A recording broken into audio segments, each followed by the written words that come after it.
Here is how INTPs clash with the 16 personalities. ESTPs, force and pace of life.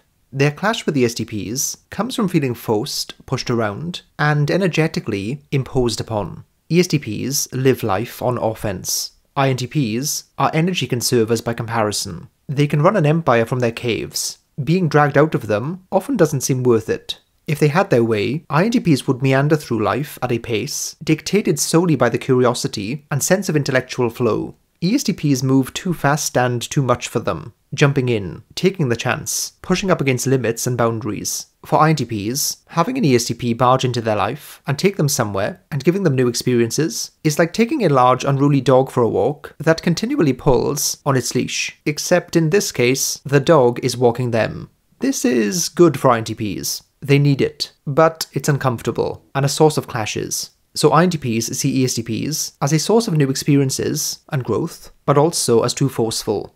ISTPs. True, but what about this? These two types are kindred craniums. The clash comes from the ultra-intuitive nature of the INTP and the applied, no-nonsense nature of the ISTP. ISTPs narrow down on answers and solutions. There is a laser-like decisiveness to them, since they straddle the divide between thinking and the application of thought in practice. Both types think knowledge is power, but INTPs are more in the contemplative mold, and ISTPs are more, let's get this done. The clash comes if, for example, they're working on something and then have to take action at some point. The ISTP will focus in on a logical, practical, and actionable idea. Then, do it. The INTP, seeing far more possibilities than the ISTP, will be more thorough, but also slower and scattered. The INTP will be saying, wait, but have you considered this approach, or this risk? Whereas the ISTP will be saying, let's just get on with it, and figure out the issues when they arise. So INTPs see ISTPs as using most of the right tools, but being a bit quick to conclude, and rule out possibilities. INFJs. Let fact and truth guide them instead. INFJs often operate under the worry of, what good is wisdom if it is of no profit to the wise? What good is an insight, piece of advice, or guidance if it falls flat for the person it's intended to help? So they package things in a way that they think the person will be most receptive to, not just for FE reasons, but also engaging their understanding of the person's nature and archetype, so using NI, and their analysis of how the person thinks, so using TI. INTPs, by contrast, find this approach difficult to accept on two levels. The first is that they don't think it's the most effective. The second is that they feel it's actually more respectful to the person to give it to them straight, to let the facts or truth of the situation simply be communicated, then for the person to do with that what they want, including being offended or hurt if that's their genuine reaction. So INTPs see INFJs as great guides of people, but sometimes maneuvering too much, when the simple truth is often better. ENFJs. You have the velvet glove, now use the iron fist. These two types have a massive synergy in conversation. Watching them go back and forth is a cornucopia of witty delights. Both of them are brilliant at both types of intuition. That creates an ideational electricity between them. INTPs see ENFJs as people in possession of many gifts, especially in communication.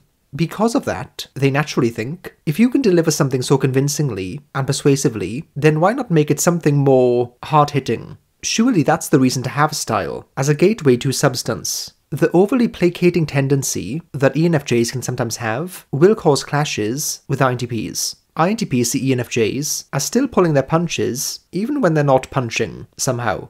ENTPs. Everybody just calm down. These types are of course very similar. They're like two different people, but driving the same kind of car, and the ENTP is driving the car very fast, without knowing where they're going, and blindfolded. INTPs would be on the same page as ENTPs most of the time if ENTPs weren't jumping ahead so quickly, sometimes skimming and skipping pages altogether. This is where the clashes come. INTPs see ENTPs as too chaotic for their own good. Although I have heard INTPs be described as chaotic, often I don't see that as much in practice. They tend to be fairly routined in some areas of their life, and desire stability. Like I've mentioned many times, INTPs and ISFJs can often mistype as each other. INTPs tend to use NE as an intellectual and creative tool, whereas ENTPs can sometimes have an NE way of life, and that's something that takes them to a different universe of craziness. So INTPs see ENTPs as them, with the dials turned to 11, and clashing with their craziness at times. ISFJ. But it could work.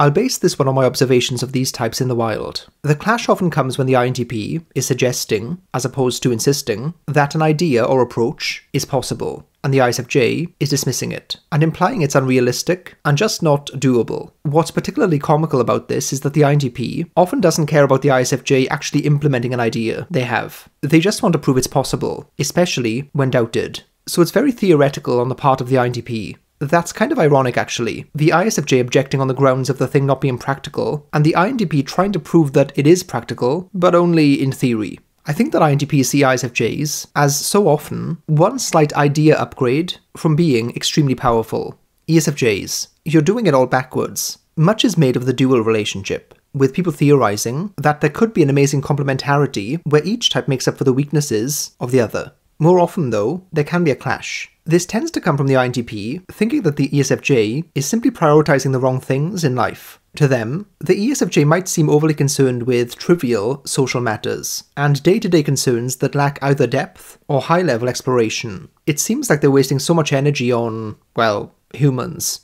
Again, that's the take of the INTP, not how it actually is. Conversely, the ESFJ might see the INTP as overly withdrawn and detached from people, trying to coax them into the interpersonal realm much more. As always, a lot depends on the maturity of the types involved, but often they simply clash because of completely flipped priorities.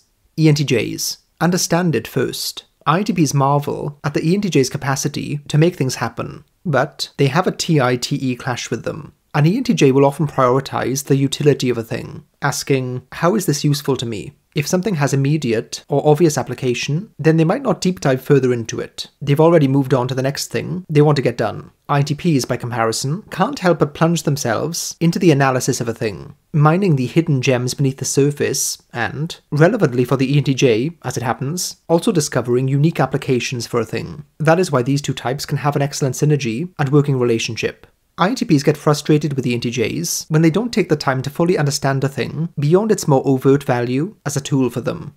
INTPs see ENTJs as people for whom they'd make great advisors if the ENTJ will let the INTP have a chance to analyze things in depth first, before giving that advice and counsel, and before the ENTJ moves ahead at lightning speed. ISFPs. Clashing tools. The main functions these two types use as a tool, SE and NE, are the blind spot of the other. This is a recipe for them to often clash. The ISFP might see the various possibilities the INTP is entertaining as wacky, off the wall, and disconnected from reality. The INTP might see the actions the ISFP takes as being kite-like, entirely pushed and pulled on the winds of their emotions, which often change in ways that aren't consistent. Also, TI and FI dominant types are quite prone to clashes simply on the ground of them being highly stubborn and intense about their own way of viewing and understanding the world. ESFPs. The performer versus the philosopher. The stereotype is that ESFPs are more the life of the party and INTPs are the life of the mind. That's unfair to both the intellectual ESFPs I've known and the wild INTPs. Unlike the ESTP, who can appreciate the shared TI they have with INTPs, ESFPs are more likely to find this side of them hair-splitting, nitpicking, and pedantic. These two types can enjoy each other much better when they don't need to work together. That's when real clashes will occur. ESFPs rely heavily on TE to organize information and aid in getting stuff done. INTPs are TI machines who, at times, well, aren't the best at energetically getting stuff done. The ESFP will look at the INTP and wonder what realm they're lost in and whether it's even remotely relevant to the task at hand. The INTP will wonder if the ESFP is actually stopping to analyze things at all. ENFPs. Why use your powers on that? INTPs will instantly recognize the creative powers of the ENFP. That any mind meld is a point of intense connection, but the clashes arise when it comes to what the ENFP focuses their abilities on, which at times might seem like a waste to the INTP. This is probably most apparent if you have an ENFP who's very wrapped up in what their FI is attached to. For example, I've heard INTPs say about ENFPs they know that they deeply admire their inventiveness and artistry, but don't like the fact that they're focusing on some obscure political issue. It's things like that. INTPs are also the so-called supervisor type for ENFPs, since they are powerful with the ENFP's dominant function, yet even more powerful with the ENFP's blind spot. This can create an inherently critical dynamic towards the ENFP, where they're forever questioning their logic behind what they're doing. ISTJs. Time travelers versus timekeepers. If I were to imagine both of these types as Doctor Who incarnations, the INTP would be the one who travelled around the universe, uncovering its mysteries and underlying principles, treating each new destination like the subsequent Wikipedia article down their rabbit holing, while the ISTJ would be the one making sure that the universe is running on time, kept in order, and underpinned by solid foundations. INTPs like certainty, if possible, but prefer curiosity. ISTJs indulge the curiosity, when possible, but prefer certainty. They are both detail-oriented kinds of people, but in very different ways, and for very different reasons. ISTJs dive into the details because they, often rightly, believe that they matter when it comes to being able to control their environment and life more broadly. INTPs tend to do the bare minimum in this area, and instead obsess over details in the abstract sphere. So they clash because of what I'll call irreconcilable detail divergence. ESTJs, you're using me the wrong way.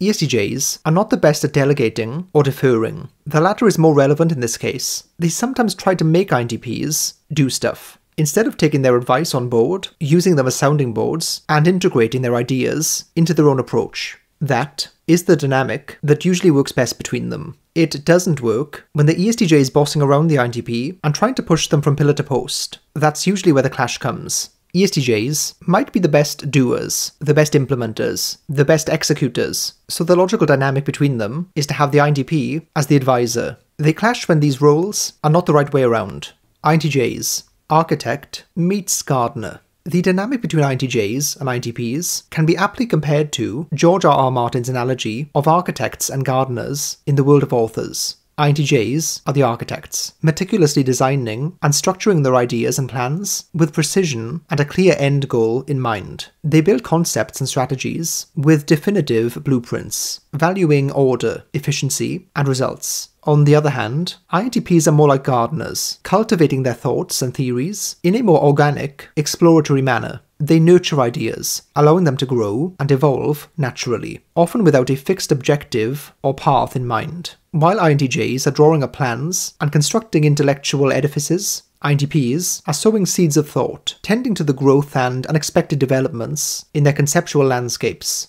The INTJ's desire for a structured, clearly defined end product may clash with the INTP's joy in the journey of intellectual exploration and discovery. INFPs universalize it. The FI-TI divide between them results in a recurring clash. INFPs are individualists, who defend that in others also. The plight of the individual or specific group often moves them. INTPs are universalists. They want to elucidate principles that are applicable in all relevant cases, or as many as possible. These two types tend to clash when the INTP sees the INFP as being inconsistent in their views by not applying them in all instances in which they ought to be applicable, and just focusing on one example, the one that has hit them on that emotional level, or level of values. The INFP, in turn, might see the INTP as strangely detached from everything, being overly academic and intellectual, even about moral issues as well. So INTPs view INFPs as often prioritizing emotional resonance over universal logic, which is a source of clashes. If you're an INTP and you would like to clash with the 16 personalities, then join the Love Who Discord server. I will gladly watch with popcorn.